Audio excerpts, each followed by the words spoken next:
What is going on, everybody? Welcome into TTP Sports. I can finally talk hockey. I finally have a little bit of open time to talk some hockey, to talk some puck, to talk some Flyers. 3 games into the season.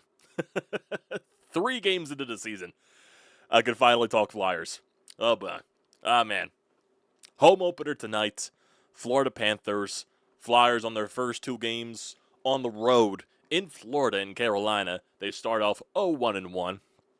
They drop the first game in Florida 2-1. They lose the second game in Carolina by a little bit of controversy in overtime because of goaltender interference that wasn't goaltender interference. But I digress. I won't get too much into those previous 2 games. I'll focus on what I saw from the boys on the ice tonight at the Xfinity Mobile Arena for the home opener against the Florida Panthers once again, as they win by a score of 5-2.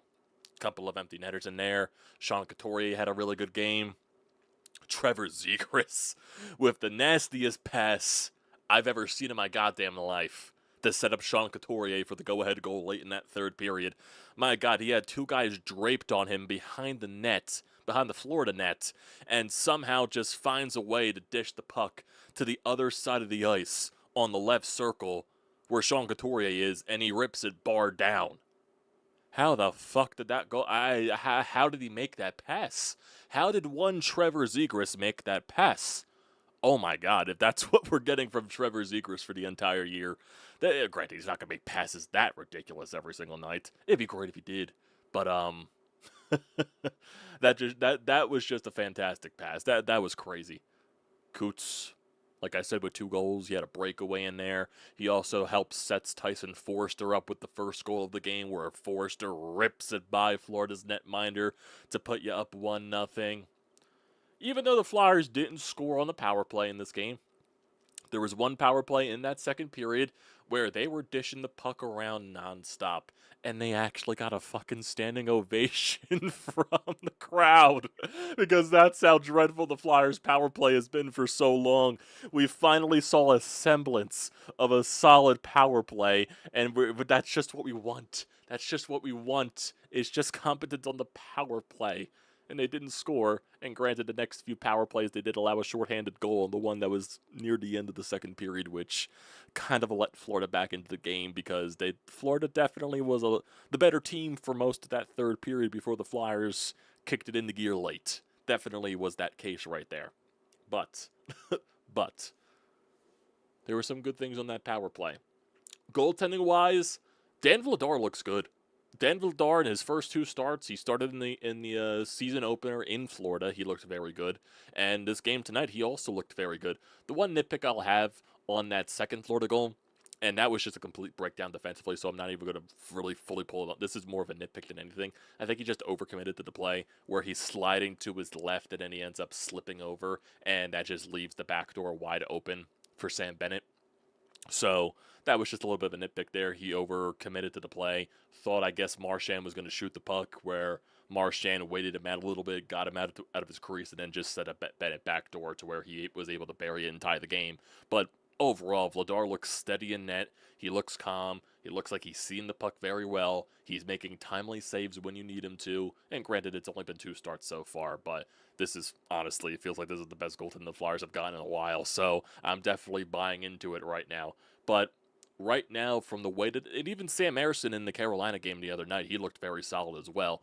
So I'm not sure if that's just, start of the season. Goaltenders are hot. They're trying to showcase themselves, especially in this new Rick Tocchet system, to where they're definitely not, emphasizing blocked shots as much as the way John Tortorella did. So they're probably seeing the puck a lot more. They're seeing a lot of shots more from the outside, and maybe that's allowing them to get into the game more, to where you're seeing more shots. And the more shots that you're facing, your numbers are definitely going to look better if you're making those saves. So maybe there's a little bit of connections right there. But granted, like I said, it's only been 3 games into the season. Goaltending right now, we'll see where it takes us. Still not overly high on the goaltending, but I've liked what I've seen, especially from Dan Vladar. He looks good. He looks good right now. We'll see where that continues. But I do think with the way that they're working the goaltending right now, it might just be a 50-50 split until someone really earns that crease. And right now, Dan Vladar looks like he would be the guy that earns the crease just from the way that he has played in the first 2 games. But Right now, I'm just expecting a full-on 50-50 split between Sam and Vladar, and we'll see how that goes. Um, and just going back to the first few games, and the big thing that's been going around these first 3 games, obviously, is the situation going on with Matvey Michkov and the whole thing with Spittin' Chicklets earlier this afternoon. Him, Biz and Wit talking about how Michkov didn't show up the camp in shape and all that stuff. He's out of shape. You didn't see Michkov in the game against Carolina. Taka didn't put him out there for the overtime whatsoever. And then for tonight's game, Michkov in that third period, I believe, where he takes a very bad penalty. He was in the neutral zone. I believe Couturier tried to pass the puck up to him. He kind of overskidded the pass a little bit. Florida intercepted it, and then Michkov, trying to get back into the play, took a hooking penalty and put Florida onto the power play. That wasn't the power play that put Florida or made Florida tie the game. I think that was a power play like so many minutes after, and that was during a sequence when Florida was just hemming it in the Flyers zone for so long, and the Flyers could not touch the puck whatsoever. Seriously, during that third period, Florida was controlling the entire game in that third period for a lot of it. And the Flyers did survive for a little bit there, but, when you take one too many penalties, even though a team like Florida, who is coming off of another Stanley Cup win and is definitely handicapped because they don't have some of their best players with Barkov and Kachuk, they're still a very good team. And if you give them that many power play chances, they're going to eventually cash in on one. And that just happened after a situation where you were hemmed in your zone for too long, and Tippett took a penalty on Brad Marchand. Did Marchand go down a little bit too easily? Probably. But that's Brad Marchand. He's going to get those calls, and that ended up going in the back of your net. And there's definitely a common theme in the first 3 games here, too. They're very undisciplined. There was a lot of penalties taken in the first game, a lot of penalties taken in the second game. I believe Florida had at least how many power plays in this game? If I look at the power plays, blah, blah, blah, blah, blah, blah. Florida had 5 power plays in this game, so the Flyers are definitely taking a lot of penalties. The Flyers did have 5 power plays in this game, too, but that's also when you try to coincide for 4-on-4s that turned into very short power plays and all that stuff. There were a couple of 4-on-4s that turned into short power plays for the Flyers, so you got to take it with a grain of salt as well. But the power play does look like there's a little bit of cohesion there, so we'll see where that takes us. They did score a power play goal in Carolina with Owen Tippett, so like I said, we'll see where all of that stuff takes us. One thing, in going back to Matvey Michkov, he definitely looks slower out there. He definitely, he does look bad. He does look bad. That's just to put it bluntly right there. But I think overall he's going to be fine. Rick Tocchet tried to settle down all the noise with earlier, where he spoke before the game, and he said that Michkov was dealing with a minor ankle injury that kind of halted his training process throughout the offseason, and he's just a little bit behind the 8 ball, and they're just going to try to ramp him up to get him going. Michkov, I think, in the overall process will be fine. He definitely does look rough right now, and after he did take that penalty in the third period, I don't think Michkov saw the ice, so that's 2 instances where Rick Tocchet didn't put Michkov on the ice, so it's just something to monitor. It's just something to monitor. Not trying to overly defend Matvey Michkov because he just does not look like himself, and maybe there's a little bit to... And granted, when you saw him I think he looked fine in preseason, but there definitely was... When you see some pictures of, team gatherings and all that stuff with the team and all that stuff, you see Matvey Michkov, he definitely bulked up a little bit. So he definitely, I would say, not obviously put on fat like everyone's trying to joke out there with. He definitely put on some muscle. He probably gained some weight in that aspect, and it's probably taking him a little bit to get used to than he would like. And I think that's probably what you're seeing right now with him looking so off. I think, like I said, I think Michkov will grow into that. I think he'll eventually, figure it out because he's just too good of a player not to. Granted, it's only 3 games into the season, and it's perfectly fine for Rick Tocchet just to throw out there what's working more than just trying to force a player that's struggling right now, because some players right now deserve the more ice time. I thought players like Nikita Gorbenkin, he's looked good in the 2 games that he's played so far. He looked good in Carolina. He looked really good tonight once again. He had some chances. This was the second game for Jet Luchenko this season. I thought Jet Luchenko was definitely noticeable in today's game. Drew a penalty, made some nice passes, blocked a couple of shots. There was just the little details that what I was noticing there from Jet Luchenko. He definitely does not like to shoot the puck, obviously. That's the number one thing with Jet Luchenko. He does not like to shoot the puck. So I don't know where that's going to go with Jet. I don't know if this is, once again, just a 9-game trial, and then they send him back down to the juniors. So we're just going to have to see where that goes, too. I know I keep saying that with a lot of things, but still, we're 3 games into the season.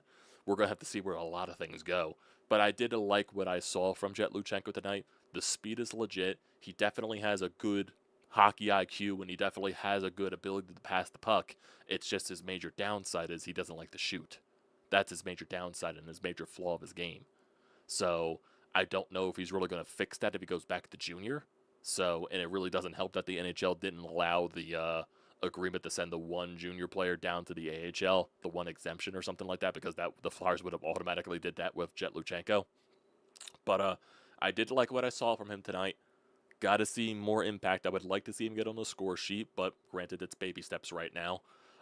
Trevor Zegras, he had a really good game tonight, especially with that huge pass to Sean Couturier. I think, did Trevor Zegras have 2 points in today's game? I'm not entirely sure. No, I think he had the 1 point, and that was just on that really good pass to Couturier late in the game, which gave the Flyers the lead.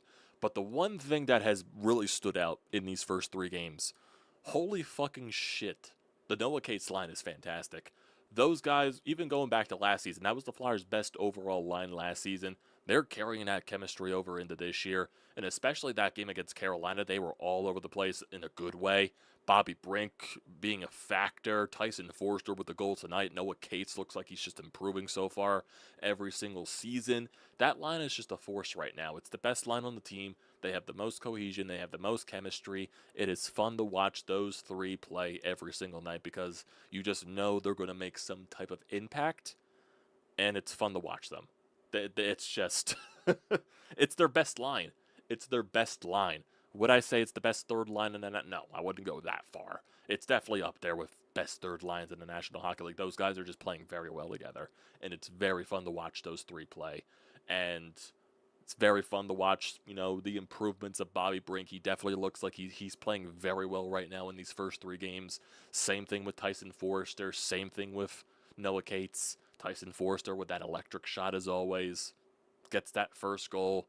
Always fun to see. Always fun to see. The defense definitely still is a major question mark, obviously.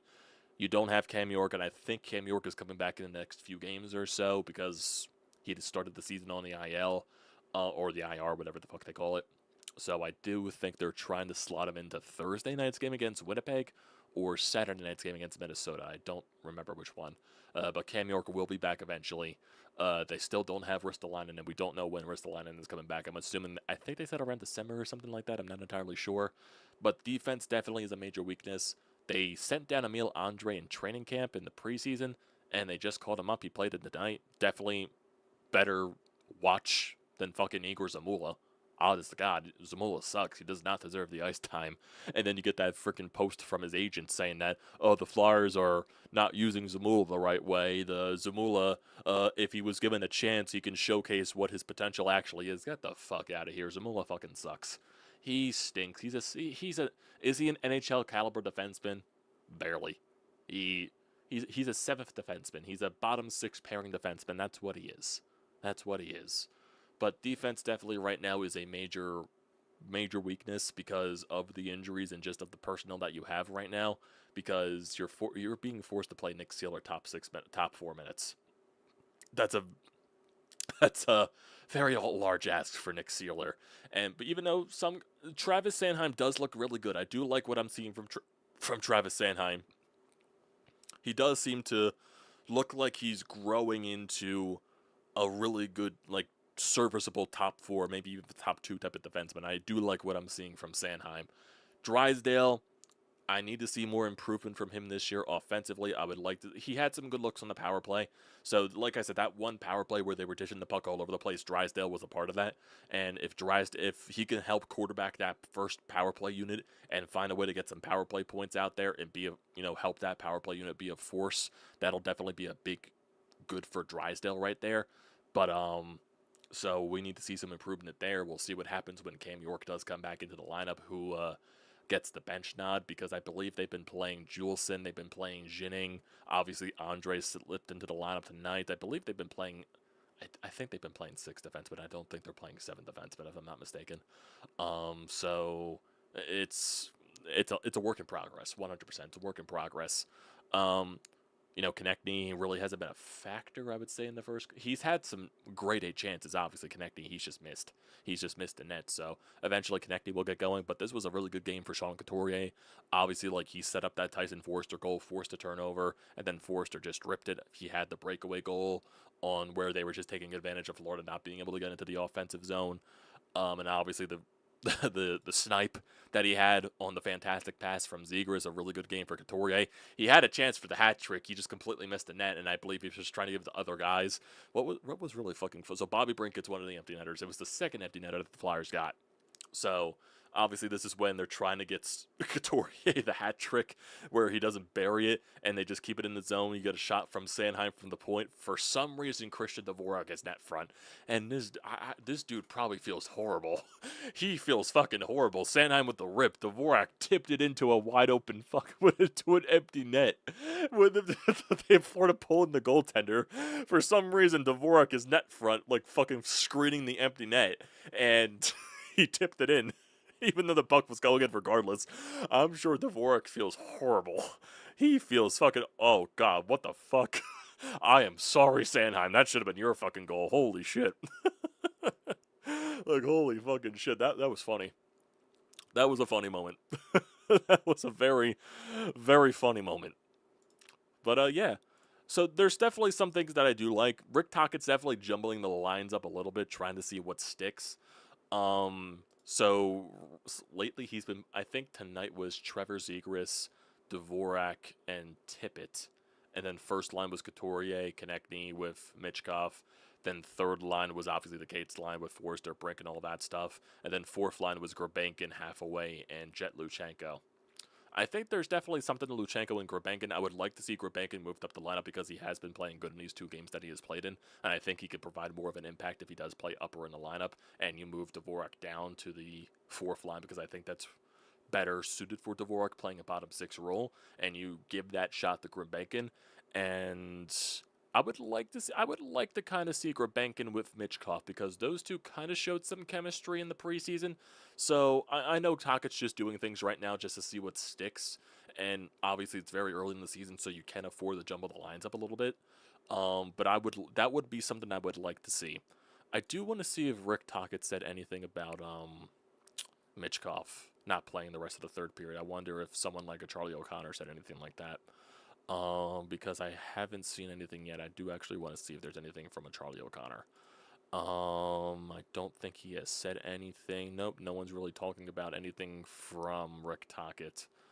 I'm trying to see if there's anything. So, okay, here we go. This is from Kevin Kurtz.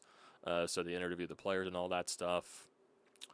No, it doesn't even look like Rick Tocchet has spoke yet. No one said anything from Rick Tocchet. Has Rick Tocchet spoke at all? Okay, we got Jonathan Bailey. He's talking about Emil Andre with Rick Tocchet and all that stuff. I'm just trying to see if there's anything about benching Michkov in the third period. I'm trying to see if there's anything like that, because I don't know if there's anything from Rick Tocchet. I'm sure he spoke. He had to have. He had to have spoke after the game. I don't know if he did. Don't know if he did. Don't know if he did. Oh, there's something that I saw that was nice here. It's on the Flyers Twitter, so it looks like what the Flyers are doing this, when they usually do like the thing in the locker room after a win. It was like, some years it was like a WWE belt or something like that, or was the Ric Flair robe or something like that. Looks like this year they're honoring Bernie Parent, and they're doing the player of the game gets a Bernie Parent mask in it, and they gave it to Dan Vladar. That's actually a pretty nice fitting touch. That's a nice fitting touch right there to honor Bernie. I don't think there's anything from Tocchet. I don't think there is. I don't think there is. No, I don't see anything from Tocchet. Don't see anything from talk about Michkov. I'm sure something else will pop up. I'm just not seeing it right now. But we'll see. We'll see where it goes. We'll see where it goes with the Michkov thing, because he definitely has not looked right the past few times. These first 3 games, and maybe that there is something to him with the injury or whatever. Rick Tocchet said him just being behind the 8 ball. Is he completely out of shape? I'm sure that's just spitting chicklets, completely just overstating the truth, because that's what they just like to do. And also, Chicklets does have a bias hate towards the Flyers, especially Witt. So they're definitely whenever they do get something that's interesting about Philadelphia, they try to stir the pot a little bit more than it needs to be. So there's probably some truth to it, but I think they just overstated the truth and tried to just get a reaction from people. That's most likely what they did. So I just want to see if there's anything else right here that just like stands out. I don't think there is. Everyone's really reacting to this pass from Trevor Zegras because that pass was just absolutely insane. That pass from fucking Zegras was insane to Couturier. I have no idea how the hell he even made that pass. I really hope that was fucking planned. Or not even planned, like he knew what he was doing in that moment. Like he knew, okay, if I just put it over here, the Coot is going to be right there. Like I really hope that like that's what he was thinking of right there. Because that was just a fucking amazing pass. It really just was. I just want to hear the call though. I do want to hear the call from JJ and all that stuff. I want to hear it. So let's bring it up. I want to hear it. Over as he went a long way to get to him. Zegras then crunched into by Bennett. Got it in front. Couturier. He scored! What a setup from Zegras! Down on him behind the net. I don't know how he doesn't get killed behind the net. He's able to escape both and then make a play through a seam to the weak side to Couturier. I mean, just to avoid contact is amazing. And then to make a play on your backhand, it's a sensational play by Trevor Zegras. Haven't seen a play like that. That was ridiculous. That was ridiculous. And then just all the reactions, everybody on the ice stared at Zegras. And it was like, of course, Coots celebrates. He goes right to fucking Zegras. I'm just like, holy shit, man. Holy shit. And right now, no, I don't see anything about Michkov. I don't. So I don't think Tocchet said anything about it, unless no one's just posting anything about it. I'm not entirely sure. No, I don't see anything. I don't see anything about Rick Tocchet talking about Michkov, unless Tocchet just hasn't spoke yet, which I highly doubt. I guess there's nothing. I guess there's nothing. I guess there's nothing.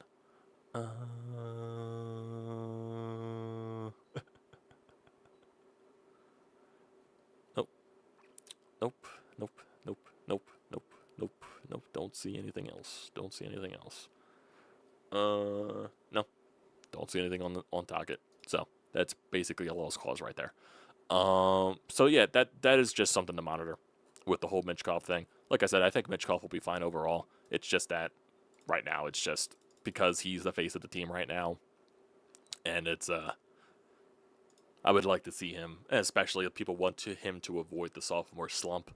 So, and right now it looks like he's going through that a little bit in these first 3 games. So like I keep saying, it's just something to monitor with Michkov. Like I said, overall he'll be fine, but definitely does not look good right now. Does not look good.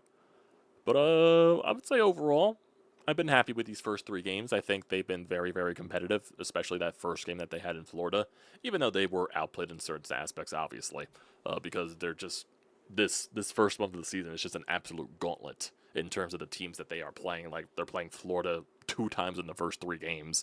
They played Carolina. They're playing Winnipeg. They're playing Minnesota. So that's just obviously a very tough schedule at that point. Just look at some of the other teams that they're playing this fucking month. So next game is on Thursday against Winnipeg at home. So they have 3 more home games on this home stand. And 1, 2, 3, 4, 5, 6 of the next 7 games are at home too. So they're seeing a lot of home ice here in the early parts of the season. So they got Winnipeg on Thursday. They got Minnesota on Saturday. Seattle on Monday. Then they play next Thursday in Ottawa. Then they're back home on the 25th against the Islanders. They play Pittsburgh on the 28th at 6 p.m. That's when the NHL does like their like NFL red zone type of thing where teams play like literally every hour or something like that. Then they play on the 30th at home against Nashville. They play like a mixed bag of home and road games in the month of November. But yeah, this first month of the season is definitely like tough. It's tough. Definitely tough. So to go 1-1-1 in your first 3 games, 2 of those against Florida and 1 against Carolina getting a point out of one of those games. So you got 3 points in the first 3 games. You got 3 of a possible 6 points. I would take that as a win for this team. I would take that as a win. So overall, we'll just see where it goes. We'll just see where it goes. Yeah, still don't see anything from Talk. Do not see anything from Talk right now. So yeah, I think that's got some of you guys here in the got some of you guys in the chat right here. We don't have anything on the Anytime Hotline, so we're not going to get to that. So we'll get to you guys in the chat, then we'll wrap it up. I do apologize for not getting any of the Flyers games in the early parts of the. So obviously, the first game was when Phillies played the Game 4 of the NLDS, along with the Eagles getting fucking spanked by the Giants. So I didn't have time to do anything there. Saturday, I was watching Crown Jewel, so that I just happened to be watching it at the same time as the Flyers game. So I just wasn't able to coincide with everything. So, and today, geez, I got so much work to do after this. So I probably shouldn't have been going this long in the stream, but I wanted to talk to you guys after not being able to talk Flyers in a little bit. So we'll definitely be more consistent with the Flyers. It's just been a fucking nightmare the past couple of days for work. You know, I'll tell you. Today especially. For some reason my chat's not popping up on OBS, but it is what it is. Tyler, really impressed with our goalie tonight. Oh yeah, Vladar has looked very good. Vladar has looked very good. I actually want to see if they updated his stats on the page. Yeah, look. what did you expect the Flyers goaltender to look like this in his first so many starts? So he's 1-1. He's got a 202 goals against and a 933 save percentage. He's only allowed 4 goals so far this year. Good on him. Good on him. Good on him. Mind Freaks, so many bad calls that were called. Oh yeah, the fucking going back to the other night in the overtime with the fucking robbed goaltender interference call, even though they didn't call it originally. It wasn't goaltender interference. Fucking Anderson initiated the contact. Should have been a game overtime winner for Bobby Brink. That was bullshit. The half-away goalie interference call was more of a goalie interference than what Sanheim did. Sanheim barely did anything. But at that point, you could still argue what the fuck was half-away supposed to do. He had 2 people on top of him, and he had nowhere else to go but ram in the goaltender. So it's crazy. It's crazy. I just want the Flyers to be fun to watch this year. The next few years is when I want the Flyers to start establishing themselves as a playoff team, then a legitimate Stanley Cup contender. Oh yeah, they'll be fun. I think they'll be fun to watch this year. It's just, I just don't know what they're going to be. I don't know if they're going to be a team that battles into a playoff spot, or a team that's on the outside looking in, or they're a team that's just fun to watch, but they're still not a good hockey team, and they end up with a good lottery pick. I'm not entirely sure. We'll see. The penalty on the half-away was complete BS, but Coots was phenomenal tonight. Oh, great, yeah. Great first win of the year. Should have been our second. That Zegras pass was a beauty. It is alleged that Mitchkov had an ankle injury that this offseason that limited his summer. Oh, yeah. Yeah, Talk said that.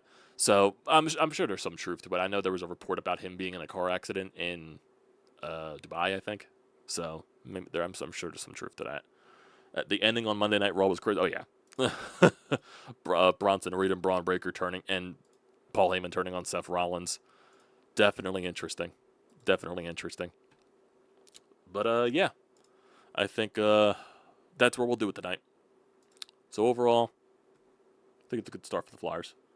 2027 Stanley Cup champions. We'll see. We'll see. But I appreciate you guys for tuning into tonight. Like I said, the Flyers recaps will be more consistent. It's just those first 2 games, it was just very bad timing. I do have a lot of work to do in the rest of the night, so I appreciate you guys for joining in tonight. Don't forget to leave a comment in the comment section down below. Don't forget to drop a like. Don't forget to hit that subscribe button. Does me a great deal of service. Also use the code TTPSPORTS, $20 off your first purchase at SEATGEEK. Get yourself down to the Xfinity Mobile Arena. Catch some Flyers hockey. Should be a very fun watch.